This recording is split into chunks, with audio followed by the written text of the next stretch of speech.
continuación al libro de Éxodo 6, donde habla sobre la genealogía de los hijos de Israel.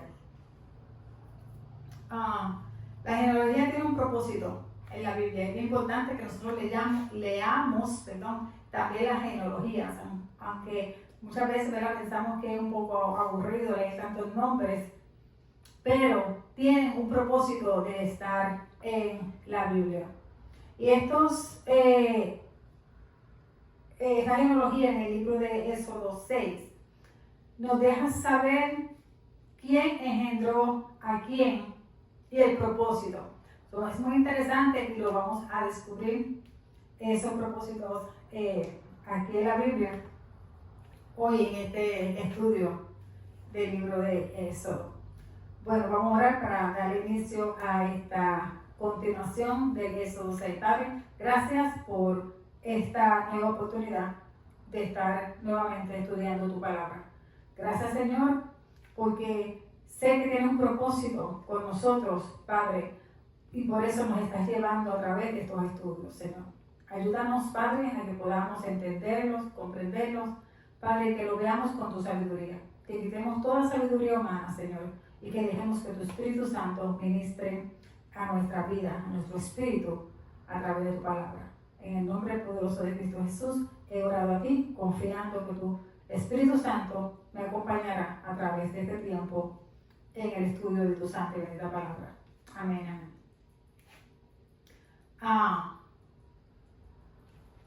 La casa de Israel tenía 12 príncipes. Estos son los hijos de Israel y son los que constituyeron las tribus de Israel. Pero la promesa no comenzó con Israel ni con sus hijos. La promesa de Dios comenzó con la casa de Abraham. Pero esta promesa no pasó a cada uno de los descendientes ni de los príncipes. Había algunos que fueron escogidos, entre todos ellos, había unos que fueron escogidos para un propósito específico. Y vemos aquí algo bien significativo en este capítulo 6, del 14 en adelante, porque menciona edades, y eso es lo que vamos a ver, qué significa esas edades y el por qué. Y para comenzar, quiero leer desde el 14 a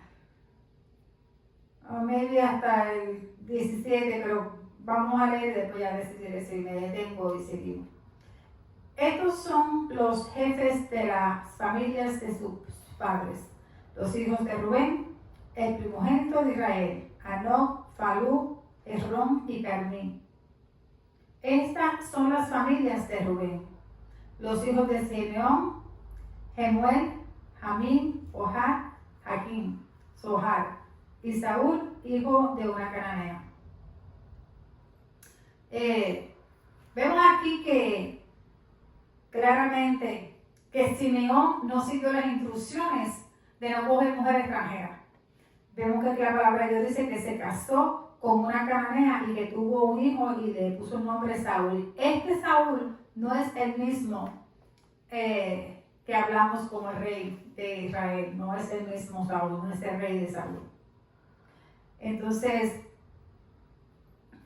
habla de este linaje, ¿verdad? Cuando mencionamos los nombres de los hijos de Israel y mencionamos sus hijos, estos son linajes. Esta es la genealogía de cada uno de ellos. Pero entonces, aquí vamos a ver más adelante la genealogía de Leví. Y algo único que se menciona en esta palabra, en estos versículos sobre Leví. Entonces, vamos a seguir leyendo. Estas son las familias de Simeón. El 16 dice, estos son los nombres de los hijos de Leví. Ya entramos a Leví. Y como mencioné, vamos a mirar su genealogía y por qué revela las edades de algunos de ellos de aquí en adelante. Por sus linajes, les mencioné que linajes es lo mismo que la genealogía. Gersón, Coat y Merari. Y los años de la vida de Leví fueron 137 años. Los hijos de Gerón, Limni y Semín, por sus familias. Ok, la edad de Leví se dice aquí que fue 137 años. ¿Qué quiere decir 100? 100 es un total. 30 significa revelar. Y 7, santidad. El propósito de Dios para cumplir la voluntad de Dios. Sobre 137 quiere decir que se cumple completamente la voluntad de Dios, porque aquí va a haber revelación y va a haber santidad.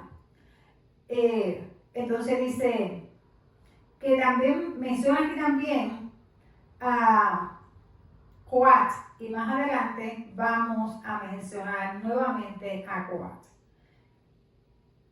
Los hijos de Gerón, Limni y Simei por sus familias, y los hijos de Coat, Amram, Ishar, Hebrón y Uziel. Y los años de la vida de Coat fueron 133 años. Y los hijos de Merari, Mahli y Musi. Estos son las familias de Leví por sus linajes, por sus genealogías. Y el 20, y Amram tomó por mujer a Jocabed, su tía, la cual dio a luz a Amrón y a Moisés. Y los años de la vida de Amram fueron 137 años. Ok, vemos aquí un par de cositas.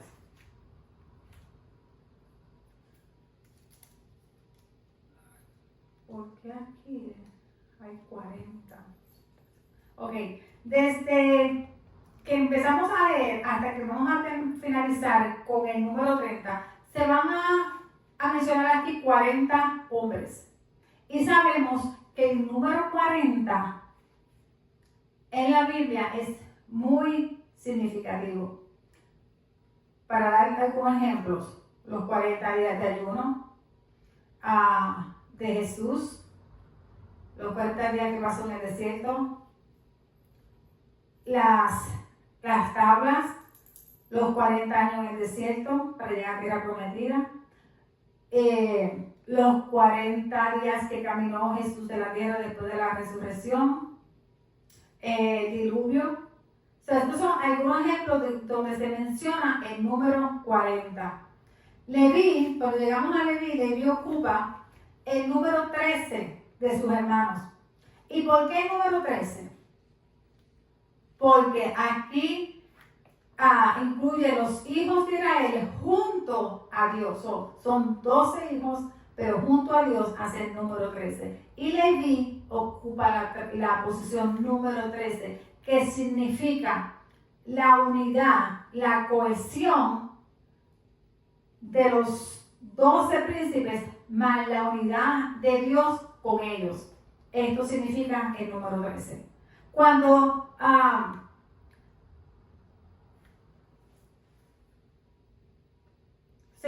llegamos a cada uno de ellos, dije ya que Leví ocupa la posición número 13. Dios usa la tribu de Leví. ¿Para qué Dios usa la tribu de Leví?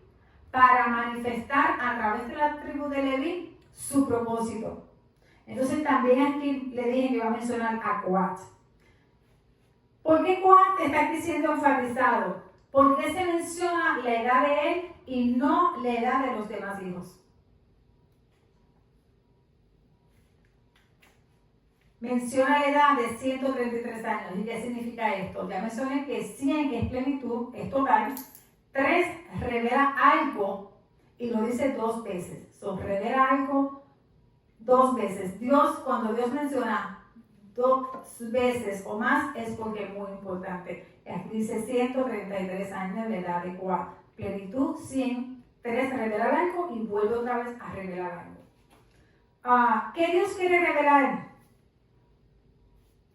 ¿Qué es lo grande que Dios tiene que revelar? ¿Y cuál es el propósito de eso? En Génesis nos dice que este hombre tomó mujer de la tribu de Leví. ¿Qué? Vamos para atrás. En Génesis 2 dice que este hombre cuando está hablando de Amram es el hijo de Coat. Por eso mencionó a Coat primero. Entonces ahora viene y menciona a Amram, padre de Coat, de Amram. Entonces, ¿quién es Amram? Amram es el que Dios escogió para ser el padre de Moisés. A través de Amram es el pueblo exaltado. A través de estos hombres, Dios iba a levantar a su pueblo. Revelar algo. ¿Qué reveló? Revela a Amram como el padre de Moisés, y los dos llevan al pueblo a la redención. Juega un papel importante. Volvemos a ver la palabra linaje como genealogía y seguimos enfocados en Amram, porque él es el enfatizado aquí en este libro, porque tiene la gran relación con Moisés, porque es el padre de Moisés. Pero si vamos y pensamos y miramos un poquito más, profundizamos en la palabra, nos vamos a dar cuenta que Moisés es parte de la familia, de los hijos, de la genealogía, del linaje de ¿quién? De Israel, de Leví. ¿Verdad? ¿Lo ven ahora? De Leví. Israel, de Leví.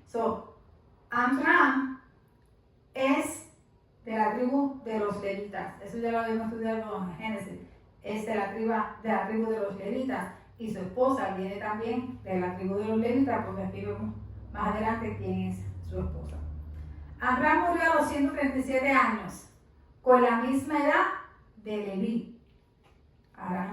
Leví tenía 137 y él murió a los 137. Se enfatiza nuevamente a Leví y a Amram, solamente enfatizando a estos dos hombres por el propósito de Dios. Amram en su familia es el número 7. ¿Qué quiere decir 7? Santo, propósito, santidad. Habla de un cambio que Dios quiere producir.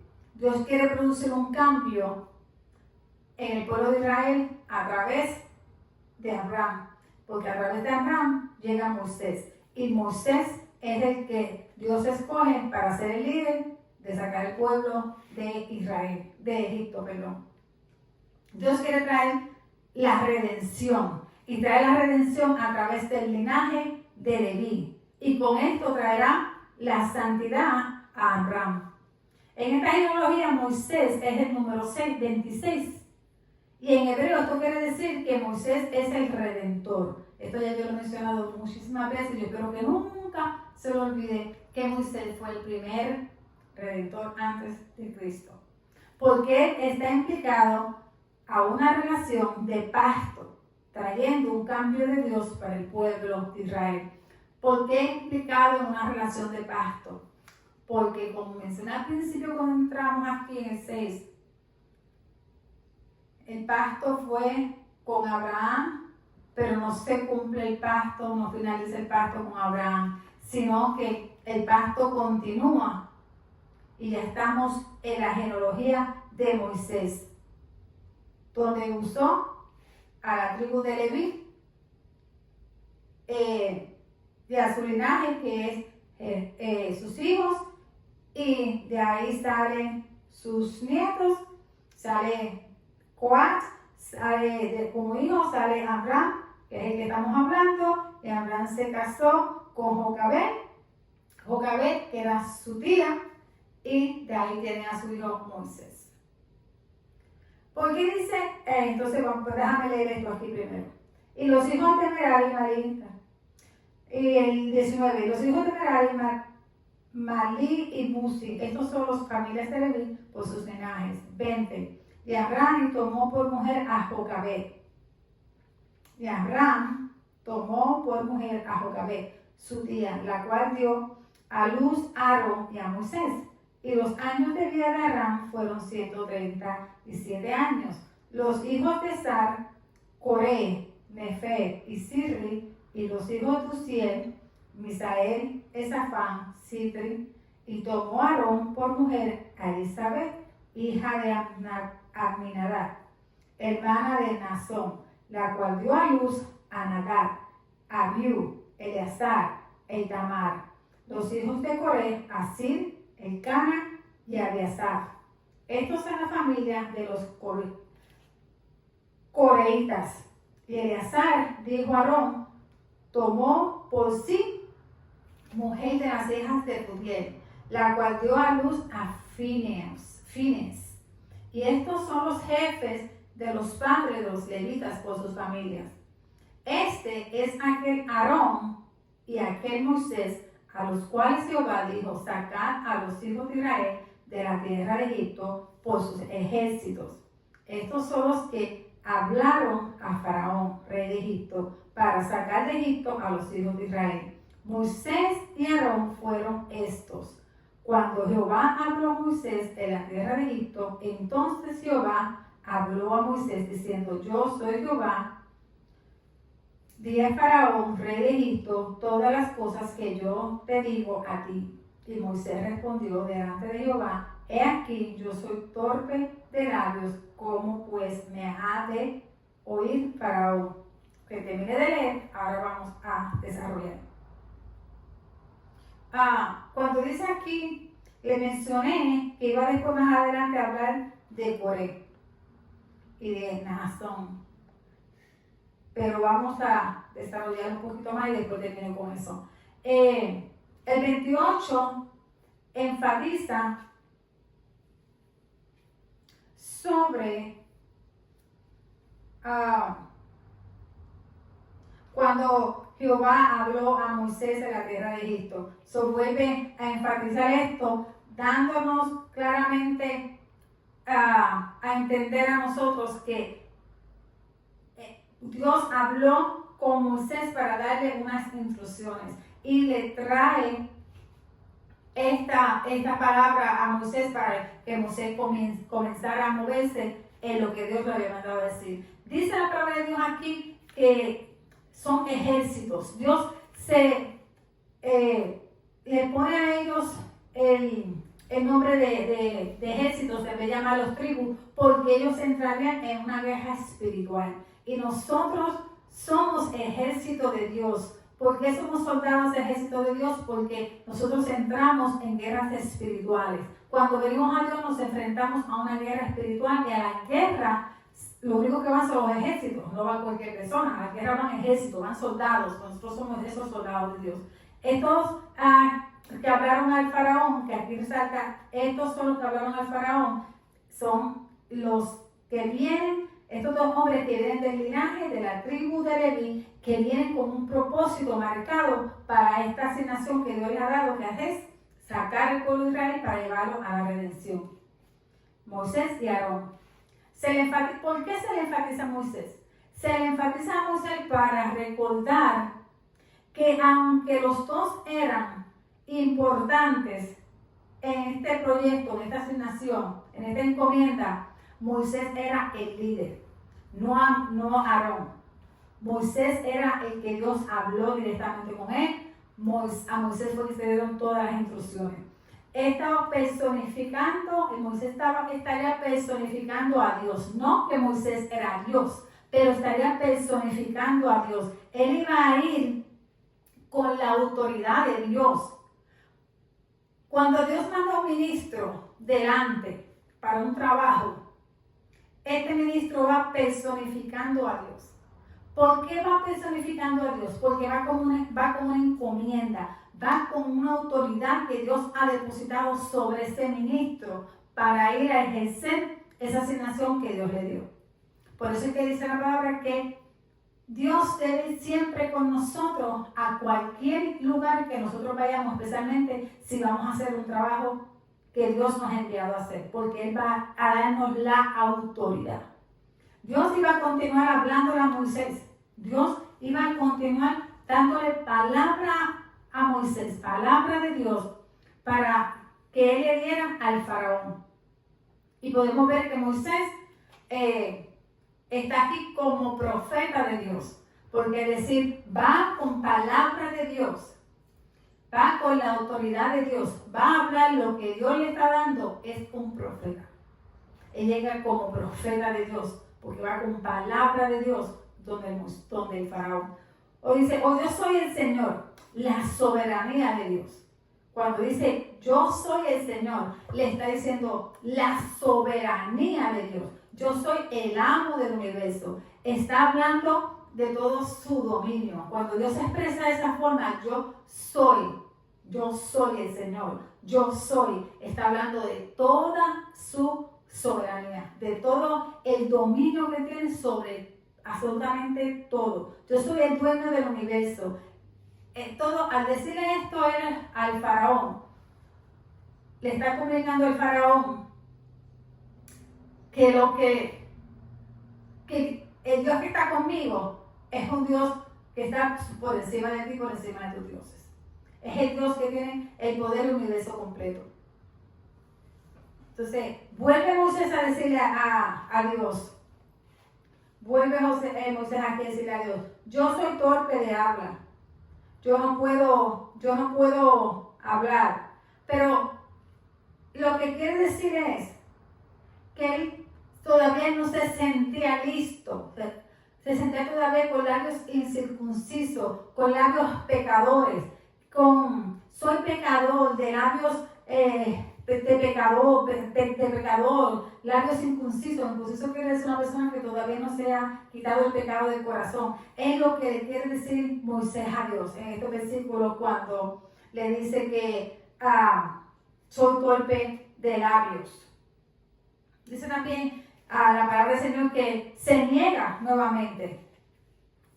Se niega, entonces se pone en desobediencia a Dios y vuelve a decir, ¿cómo que me van a escuchar? Ellos no me van a escuchar. El faraón no me va a escuchar. Entonces a Dios vuelve y le dice, es que no eres tú.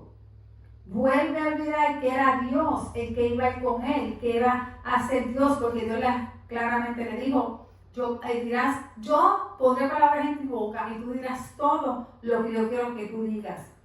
Porque Dios lo estaba usando a él, no era él usándose, era Dios usándolo a él para él manifestarse. Está diciendo, yo no estoy listo para hacer esto y hablarle al faraón. ¿Quién soy yo para hablarle al faraón? Yo no tengo palabra, yo no tengo autoridad, pero Dios le está dando a él toda esa autoridad para que él lo hiciera.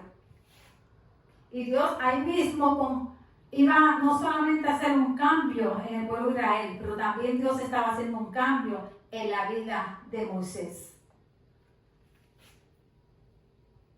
Cuando también expresa que soy de labio incircunciso, también quiere esto decir que habla cosas carnales. ¿Por qué él piensa que habla cosas carnales? Cuando dice, yo no lo puedo hacer. Yo no tengo palabra. Yo no puedo ir donde el faraón. Cuando habla todas estas cosas, él se siente que está hablando cosas carnales, porque está hablando en la carne, no está hablando en el espíritu, porque no está poniendo toda su confianza en Dios, está poniendo su confianza en lo que él puede hacer. Y eso es algo que Dios quería trabajar en Moisés. Para incluir a Dios en nuestra vida, tenemos que dejar que Dios haga en nosotros lo que Él quiere. No podemos tratar de incluir a Dios en nuestra vida y nosotros querer hacer lo que nosotros mismos queremos de la manera que nosotros creemos, porque nosotros vamos a mirar nuestras limitaciones. Dios no está mirando limitaciones, porque Dios está usándonos a nosotros para él glorificarse. Aunque Moisés se sentía muy indigno de hacer lo que Dios le estaba mandando hacer, Dios lo seguía usando porque era a él a quien Dios había escogido, y Dios iba a seguir haciendo cambios en su vida hasta que él pudiera llegar al nivel donde Dios quería que él llegara y alcanzara para el servicio que Dios quería que hiciera. En la Biblia menciona, en la Biblia, la palabra de Dios, en el versículo 23, habla que Aarón tomó mujer como mujer a Elizabeth, hija de Aminadab y hermana de Naasón. En la Biblia, Aminadab era el padre de Naasón, príncipe de Judá. Naasón era un príncipe de Judá. Y la hija de Aminadab era Elizabeth, y esta fue la que se casó con Aarón. Y Aminadab fue un antepasado de David y Jesucristo. Aquí hay un resumen más detallado de lo que quiero decir. En la relación familiar, Aminadab era el padre de Naasón, quien fue el príncipe de la tribu de Judá durante una travesía por el desierto. Y aquí vemos el matrimonio que sucedió entre su hermana Elizabeth, que se casa con el sacerdote, hermano de Moisés. Aminadab fue un antepasado tanto de David como de Jesús, según su genealogía bíblica presentada en Mateo 1. Vamos a ir a Mateo 1. En Mateo 1, que habla de la genealogía de Jesucristo, hijo de David, hijo de Abraham. Abraham engendró a Isaac, Isaac engendró a Jacob, y Jacob a Judá, y a sus hermanos. Judá engendró a Tamar, a Fares, y a Sara, Fares a Esrón, y Esrón a Aram. Aram engendró a Aminadab a Nasán, y Nasán a Salmón. Salmón engendró a Rahab, a Boz engendró a Ruth, a Obed, y Obed a Isaí. Y así en adelante podemos ver en qué punto está Aminadab en la genealogía de David y de Jesucristo. Por eso dice que Aminadab también pertenece al antepasado de David y Jesucristo. Y eso lo podemos encontrar, nuevamente repito, en Mateo. De Éxodo 6, 13 en adelante, que hablan de la genealogía de Israel, de sus príncipes, de su genealogía, nos podemos mover a Mateo 1, y también ahí vamos a encontrar esta genealogía donde nos confirma el parentesco, la asociación entre Aminadab y David y Jesucristo. Entonces, quiero dar una explicación detallada también sobre la genealogía de Jesús, nuevamente de Mateo. Lo hablamos en Mateo y lo podemos encontrar en 2 a 16, donde habla detalladamente sobre esta genealogía. Vuelvo y repito, Éxodo 6, de 13 en adelante, y Mateo 1, y de 2 a 16 encontramos la genealogía de Jesús mostrando su linaje desde Abraham hasta Jesús. Y admira la figura en esta lista, siendo parte de la genealogía de Jesucristo, en la descendencia directa tanto de Abraham como de David. Genealogía de Jesús tiene un propósito importante. Esta genealogía de Jesús, en primer lugar, demuestra que Jesús es un miembro del linaje de David. Por eso le llaman hijo de David, porque sale del linaje de David, lo que lo convierte en un rey legítimo de Israel. En segundo lugar, demuestra que Jesús es un descendiente de Abraham, el padre de la fe, lo que lo convierte en el Mesías prometido. Podemos ver aquí la relación claramente desde Abraham hasta lo que hasta hoy, Éxodo 6, hemos estado leyendo, incluyendo ahora a Mateo 1, donde nos habla claramente de esta genealogía y podemos ver todo más claro, más detallado, más específico. Aminadab en el contexto bíblico es mencionado en el Éxodo 6:23 como el padre de Naasón, uno de los jefes de las tribus de Israel. Mencionamos que era de la tribu de Judá. Entonces, hay un pacto con David, y esto hizo que el rey David, que lo vemos en 2 de Samuel 7:16, prometiendo que el trono de David sería eterno. Este pacto es importante porque establece que el Mesías, que es Jesús, descenderá del linaje de David. Por eso es que dicen que el reino de David es un reino sin fin, que no se levantará ningún otro reino como se levantó este reino de David, porque esto era estaba establecido por Dios como un reino eterno. En resumen, Aminadab es un eslabón importante en la genealogía de Jesús que demuestra su linaje desde Abraham hasta David. Por tanto, su derecho a ser el Mesías y el rey legítimo de Israel. No hay otro rey legítimo en Israel que no sea el rey Jesús. Él es el único. David fue un príncipe y David lo reconocía. Reconoció que Jesús, el Mesías, era el rey verdadero de Israel. Podemos también leer sobre Aminadab en el libro de Ruth. Porque aquí vemos también, lo voy a volver a mencionar, Arán engendró a Aminadab, Aminadab a Naasón y a Naasón a Salomón, Salomón engendró a Rahab.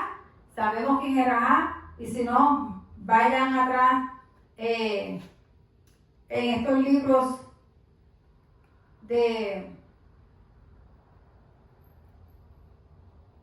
Samuel. También tenemos a Boaz, tenemos a Ruth, a Obed y a Isaí. Que Isaí es ¿quién? El rey, el padre del rey David. Y sabemos entonces que después de David viene su hijo, el rey Salomón. Esto es muy interesante. Es una ventana al mundo del Antiguo Testamento de una manera tan clara que uno puede, cuando lee la genealogía y los linajes, uno dice, oh, ya entiendo por qué Rahab, ya entiendo por qué Ruth, ya entiendo por qué Obed, vos, ya entiendo esto claramente. Es una ventana que se abre, espíritu, una claridad hermosa.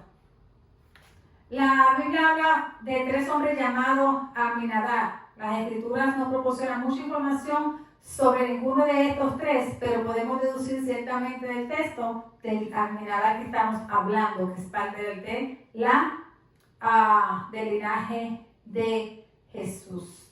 Entonces, yendo atrás de vuelta al Éxodo para ya terminar con el Éxodo 6 y ya comenzar con el Éxodo 7, podemos cerrar diciendo que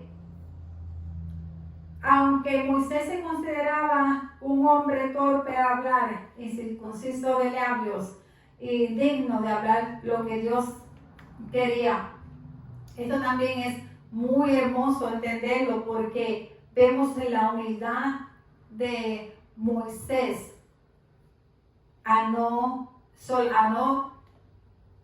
a pensar que estaba hablando palabras que le correspondían a él o que tenía el poder para hacerlo.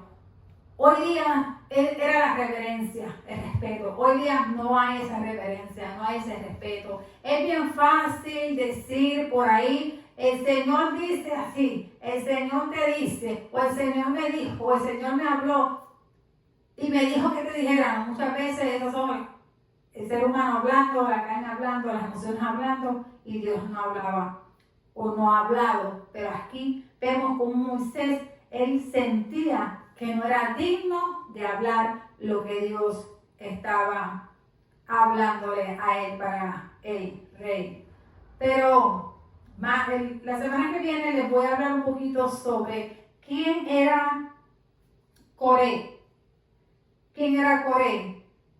y qué sucedió con Coré, porque Coré también es parte de el linaje, la genealogía de en este libro de Éxodo 6 y de Israel. Sí, pero hasta ahora esta es la información, ¿verdad?, que quiero traerle de Éxodo 6, pero ya la semana que viene continuaremos un poquito más hablando sobre Coré y ciertos detallitos, y luego vamos a entrar al Éxodo 7. Bendiciones. Bye bye.